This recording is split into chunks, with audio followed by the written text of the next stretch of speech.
Construyendo Futuro. ¿Qué tal? Un feliz año para todos y bienvenidos a este primer Construyendo Futuro del 2019.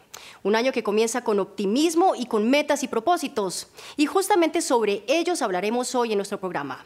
Tendremos los retos planteados por los miembros del gabinete del presidente Duque en la rendición de cuentas de los primeros 100 días de gobierno que marcan muy bien los objetivos para este nuevo año.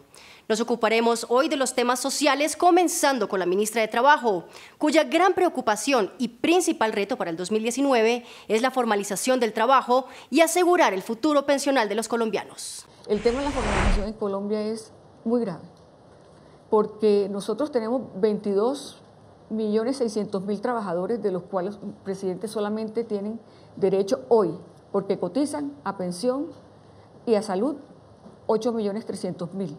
Pero lo más triste, presidente, es que de esos 8.300.000, probablemente solamente se pensionarán 3 millones. Eso quiere decir que nosotros tenemos una bomba laboral en este momento si nosotros no logramos formalizar. Por eso la competitividad y la productividad y el emprendimiento con su seguimiento es tan importante. Porque no podemos negar, los generadores de empleo son los empresarios, a quien, como el presidente además ha dicho, que según el tamaño de la empresa tenemos que darle oportunidades en los impuestos, en los riesgos laborales, porque hoy están tan cargados que ellos no pueden formalizar a sus empleados. Entonces, yo creo que la primera tarea que tiene este ministerio es trabajar por la formalización y por lo menos rebajar 20 puntos en eso, presidente. Por su parte, en el Ministerio de Vivienda, el objetivo se centra no solo en construir nuevas casas, sino en el mejoramiento de muchas otras, con miras a sacar de la pobreza a aquellos colombianos que viven en ella. Adicionalmente, llevar el agua a las rancherías de La Guajira está también entre sus retos. No estamos esperando, no estamos poniendo metas para el último año de gobierno, no estamos poniendo metas que van más allá del 2022. Nosotros le estamos apostando a que de aquí al 2022 somos capaces de solucionar la mitad del déficit cualitativo de Colombia y a través de estas intervenciones sacar a 1 millón de colombianos de la pobreza.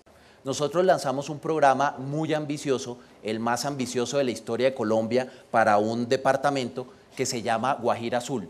Con Guajira Azul nosotros queremos en solo 4 años, a través de 122 intervenciones, cambiar por completo la realidad de ese departamento en materia del que hoy es su principal flagelo, que es la sed. La Guajira que nosotros entregaremos en el 2022 tendrá niveles de cobertura por encima del 80%. La Guajira que nosotros entregaremos en el 2022 ya tendrá continuidad del servicio de agua no de 9 horas, sino de 16 horas. Debería ser de 24, pero en 4 años recorremos buena parte de ese camino, presidente. Y yo quiero destacar una cosa, este es un plan para solo 4 años, pero ya está empezando a rendir frutos. El primero de ellos es que convencimos a los 7 municipios del sur de La Guajira de tener un solo operador, un operador que se va a encargar de las obras del río Ranchería, de esa represa del río Ranchería, ese gran anhelo que ha tenido La Guajira de terminar ese proyecto. Por fin se va a terminar, se terminará en los próximos 4 años y tenemos ya no una atomización de empresas, una por cada municipio, sino un gran operador regional que nos va a permitir convertir eso en continuidad. El tema del agua potable nos trae al campo de la salud, cuyo ministerio tiene para este año el reto de luchar contra las enfermedades infectocontagiosas que aún afectan a ciertos sectores de la población. Otro gran reto es el de sanear las finanzas de la salud en el país, ponerle punto final a las enormes deudas de ese sector. A estos temas financieros y prestacionales y de aseguramiento, como usted muy bien lo dijo, Colombia tiene que sumarle retos de salud pública, retos de enfermedades infectocontagiosas que se mantienen en zonas pobres y alejadas, en poblaciones vulnerables y que debemos enfrentar para tener una Colombia más equitativa. Tenemos zonas donde el modelo central de aseguramiento no ha llegado y tenemos que ser ingeniosos y efectivos para resolverles sus problemas. Y tenemos además, con el fenómeno migratorio y con la transición demográfica, unos retos sobrevinientes que llegan a volver más dura esta tarea y más importante en nuestro compromiso y capacidad de sacarla adelante para contribuir a la equidad, presidente. en qué consiste la idea del punto final, que es saldar las deudas de Ladres, principalmente con toda la red hospitalaria, para inyectar esos recursos al sistema, pero al mismo tiempo establecer unos nuevos criterios a partir de los cuales, cuando se acumulan deudas por encima de cierto tiempo, empieza un estricto régimen sancionatorio. Así es. Para todos los colombianos, por años se acumularon deudas por los servicios que estaban por fuera del Plan Colectivo de Servicios, lo que se conoce como el POS, se acumularon en la AERES a nivel nacional frente al régimen contributivo. También se acumularon en los entes territoriales, en los departamentos, frente al régimen subsidiado.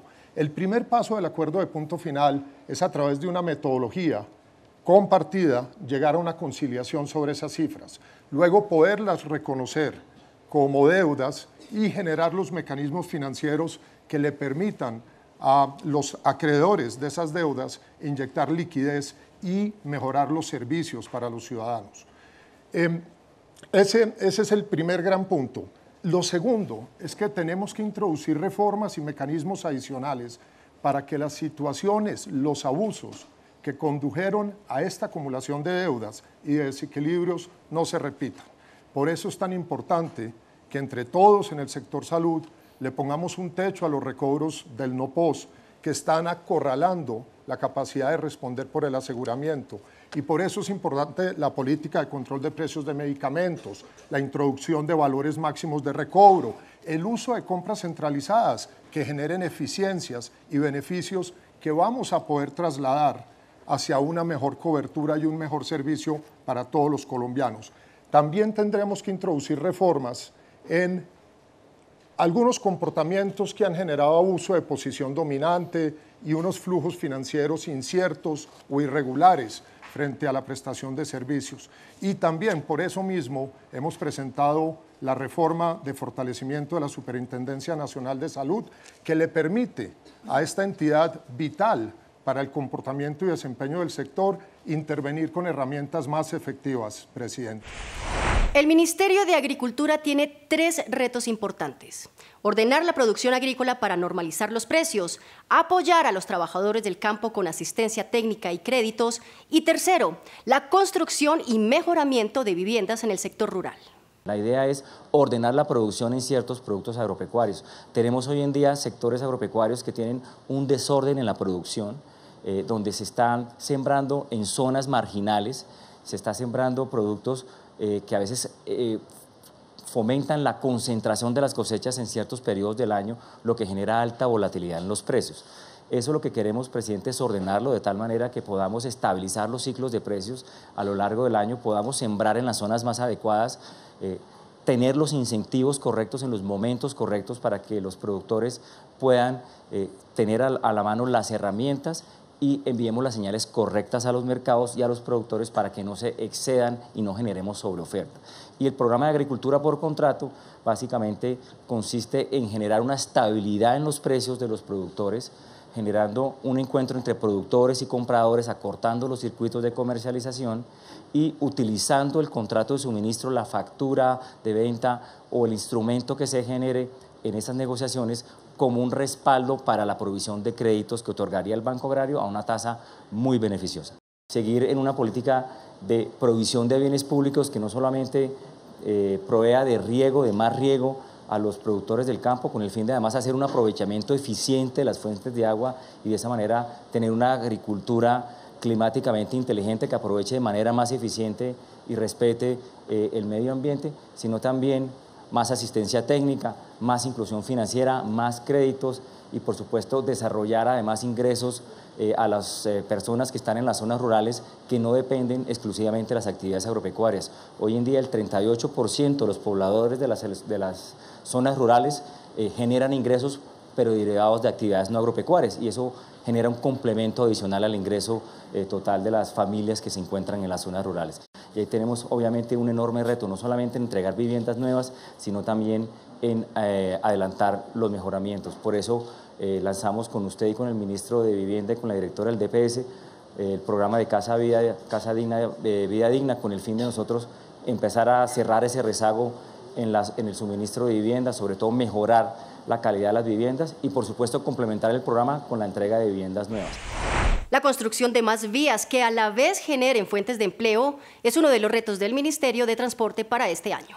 Ahora, en virtud de este plan de acción y seguimiento, para el mes de febrero de este año esperamos haber reactivado otros 12 proyectos por distintas razones. 12 proyectos que involucran alrededor de 1.700 kilómetros de carreteras y alrededor de 20.100 empleos. Es decir, a febrero, si uno sumara lo que hemos hecho en estos 3 meses, más lo que tenemos planteado hacer con este plan de acción que ya fue inclusive hecho y construido de la mano no solo de los actores del sector, sino de la Procuraduría, esperaremos tener en curso alrededor del 12% de la red primaria nacional, y eso involucra más de 2.000 kilómetros de carretera y más de 29.000 empleos. Además del reto de manejar eficientemente el mayor presupuesto para la educación que ha tenido el país en toda su historia, uno de los principales propósitos del Ministerio es ampliar tanto la cobertura como la calidad de la atención integral a los niños del país. Y finalmente en Leticia hicimos un primer tránsito en todo el trabajo que liderará Presidencia desde el nivel de transición, presidente, que hace parte de la atención a primera infancia, transición, 5 años, mostrando el gran reto de que los niños que están en este nivel tengan una atención integral. Ese reto lo tenemos en el sistema educativo. Actualmente hay 582.000 niños en este nivel de formación, solo 71 tienen una atención integral, así que un reto enorme que asumimos con pasión y una invitación a los colombianos. Si hay un gran pacto que tenemos que hacer donde no estamos hablando ni de derecha ni de izquierda, es la educación, y esa es la invitación que hacemos a quienes nos siguen en este momento, presidente. También desde el Ministerio de las TIC se trabaja por la educación. Por eso, uno de sus principales retos para este nuevo año es entregar computadores a los niños y jóvenes del país y proporcionar la conectividad en toda nuestra geografía.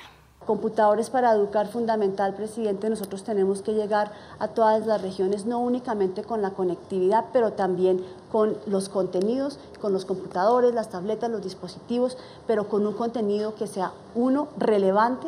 Cada región es distinta, no se le puede poner lo mismo a todo el mundo, y adicionalmente que tenga conectividad. No puede que usted llega con una tableta, la deja con un contenido, el contenido no se actualiza, no hay conectividad, entonces pues al mes o a los 2 meses pues ya se le pierde interés, y eso es muy importante, presidente, porque es que nosotros necesitamos que los niños desde la escuela empiecen a sentir que la tecnología es parte de sus vidas. También hacia los jóvenes se orienta uno de los principales retos del Ministerio de Cultura, que como coordinador de la promoción de la economía naranja, tiene en el emprendimiento una de sus metas. Hemos logrado que Sacúdete sea una estrategia, presidente, es una estrategia donde acompañamos a los jóvenes en temas de salud, de cultura, de deporte, emprendimiento y tecnología, para llevarlos hacia un futuro mejor, ese que se merecen y eso que sueñan. Yo creo que lo que va a pasar con Sacúdete es que vamos a tener la oportunidad de que estas nuevas generaciones, presidente, empiecen a pensar en emprendimiento y empiecen además a creerse lo que tenemos que creernos todos los colombianos, que somos un país único, que somos un país diverso, multicultural, pluriétnico, que nos va a permitir a través de la cultura poder sacar adelante, presidente, a estos jóvenes. Modernización y eficiencia son las líneas de acción del Ministerio de Minas y Energía para este año. También tiene entre sus retos la normalización de miles de pequeños mineros artesanales que existen en el país. ¿Qué vamos a trabajar durante los 4 años de este gobierno, presidente? Lo primero, la transición energética. Colombia no solo necesita la introducción de energías renovables, sino adicional a eso, introducir toda la tecnología que hay disponible en el mundo a favor de una energía más eficiente y más competitiva. Así que vamos a utilizar Big Data, vamos a utilizar blockchain, vamos a tener una demanda activa que hoy en día no participa. Vamos a incorporar todas esas tecnologías para que haya un sistema transparente de formación de precios y de funcionamiento de la energía. Un tema que hicimos en estos primeros 100 días. Salió ya para comentarios la regulación para que las baterías se puedan incorporar dentro del sistema de transmisión eléctrica, que eso nos va a ayudar a la confiabilidad y a la eficiencia.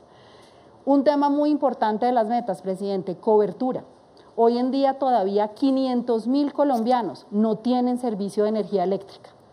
Para nuestra meta de equidad es un tema absolutamente fundamental. Está demostrado que pocas cosas transforman tanto la vida de un ser humano como tener energía. pues nosotros nos vamos a comprometer con la meta más ambiciosa de los últimos años y es llevar a 100.000 hogares energía durante estos 4 años. Esos 100.000 hogares se traducen que 500.000 colombianos, medio millón de colombianos se van a ver beneficiados por estos programas que vamos a hacer. Y eso será 70% en zonas rurales y 30% en cabeceras municipales. En hidrocarburos, nosotros tenemos que dinamizar el sector, es un sector que está totalmente lento, no hay una buena dinámica de inversión, no se ha hecho suficiente exploración ni suficiente sísmica, y si no encontramos nuevas fuentes de petróleo y de gas, pues vamos a quedarnos sin autosuficiencia para el país. Así que tenemos todo un plan de reactivación de la industria. En minería tenemos tres cosas fundamentales. Una, formalización. Porque hoy en día el problema de extracción ilícita de minerales es que hay muchos mineros artesanales y muchos mineros, pequeños mineros que no están formalizados y que por lo tanto no se distingue muchas veces entre la actividad ilícita y el pequeño minero. Y el proceso de formalización es absolutamente fundamental y vamos a formalizar 2.000 unidades que equivale más o menos a 10.000 personas que se verán beneficiadas por el proceso de formalización. Y vamos a aumentar nuestra producción en oro, que es una oportunidad que tenemos muy grande para poder tener desarrollos como los que se ven en Chile o en Perú, que son países que comparten las oportunidades mineras con nosotros. Así que nosotros vamos a trabajar en la equidad, en la legalidad, en el crecimiento y la reactivación económica y sobre todo en la transición. Colombia hoy es un país que no ha incorporado las nuevas tecnologías ni las energías renovables en su matriz y después de que nosotros nos vayamos, Colombia va a ser un país que va a tener energías renovables de punta en su matriz y una tecnología de punta para la transición energética y para que Colombia esté preparada para la cuarta revolución industrial. También tenemos los retos que se ha fijado para este año la vicepresidenta de la República, Marta Lucía Ramírez, a quien le preocupa enormemente el tema de la explotación sexual de menores, especialmente en Cartagena. Combatir ese delito y sacar de la situación de pobreza a cientos de familias de La Heroica están entre sus prioridades para el 2019. La idea es que vamos a tener 200 policías nuevos porque nos vamos a concentrar realmente en prevenir el abuso sexual de los menores. Es que mire, yo di unas cifras hace un rato de la mujer, pero en este país hay 6.000 niñas menores de 15 años que están dando a luz cada año. Eso es totalmente inaceptable, pero muchísimos menores a los que utilizan sexualmente en Cartagena. Entonces, estos policías adicionales que nos va a dar el ministro de la Defensa, el general Nieto, van a servir primero para concentrar en todas estas zonas turísticas, pero también para llevar a los barrios. Es que barrios como el Nelson Mandela, la gente está en un abandono total ante las pandillas, ante tanta cosa, y logramos entonces que en ese pacto esté el tema de la seguridad, el tema de la transparencia, el tema de la competitividad, que hemos venido también trabajando mucho con Clara Parra, la secretaria de Competitividad. La meta es que Cartagena, al final de su periodo, esté en un índice de pobreza de 1 dígito. Tenemos que lograr eso y acabar totalmente la pobreza en Cartagena para el año 2030, que son los 500 años de la fundación de Cartagena. Entonces estamos haciendo este trabajo. Corto plazo con el alcalde, 15 meses, mediano plazo, los 4 años de su gobierno, le vamos a seguir acompañando en estos 6 frentes y ya a largo plazo es que tenemos que lograr que los cartageneros no se vuelvan a equivocar, que el siguiente alcalde que elijan ellos esté comprometido a darle continuidad a este programa. La lucha contra la pobreza, la inclusión social y la atención a las víctimas y otros grupos vulnerables son la razón de ser del DPS, que es el Departamento de Prosperidad Social. Estos son algunos de sus principales retos para este año. Nosotros hacemos parte de Casa Digna, Vida Digna, Casa Digna. Vamos a hacer 325.000 mejoramientos de vivienda, en donde, ¿por qué eso, presidente? Porque necesitamos que la infraestructura social de prosperidad social tenga ese objetivo, que es sacar a la gente de la pobreza. Tenemos 3,5 millones de colombianos en pobreza extrema, 9,300,000 todavía de colombianos en pobreza moderada, y usted ha dicho, quiere que saquemos los de pobreza extrema, pero además quiere que esos de pobreza moderada den el salto y lleguen también a la clase media. Recibimos en la unidad de víctimas una política de víctimas con dificultades, sobre todo para su implementación, presidente. Hoy, ¿qué estamos haciendo? Estamos rediseñando definitivamente la ruta de la reparación de las víctimas. Yo creo que la víctima quiere es que la reparen. Con usted nos vamos a sentar la próxima semana a mostrarle cuál es la nueva ruta, cuál es la nueva reparación, y definitivamente, presidente, víctimas tiene 1,8 billones de pesos anuales. Necesitamos que de ese 1,8 billones de pesos, por lo menos el 80% se vaya para reparación, y así empecemos a implementar un plan de manera tal que los recursos que le lleguen a esa unidad realmente se vayan a reparación, y empecemos ya con esos 6,197,000 de registros que tenemos a irlo disminuyendo. No lo vamos a poder hacer todo en el gobierno, presidente, en este cuatrienio suyo, pero sí podemos avanzar muchísimo, y esa ruta se la vamos a presentar a usted en 2 semanas para que la podamos empezar a implementar el 1 de enero del 2019. Llevar a buen término la formulación del Plan Nacional de Desarrollo Pacto por Colombia, Pacto por la Equidad, está entre los principales retos del Departamento Nacional de Planeación para este 2019.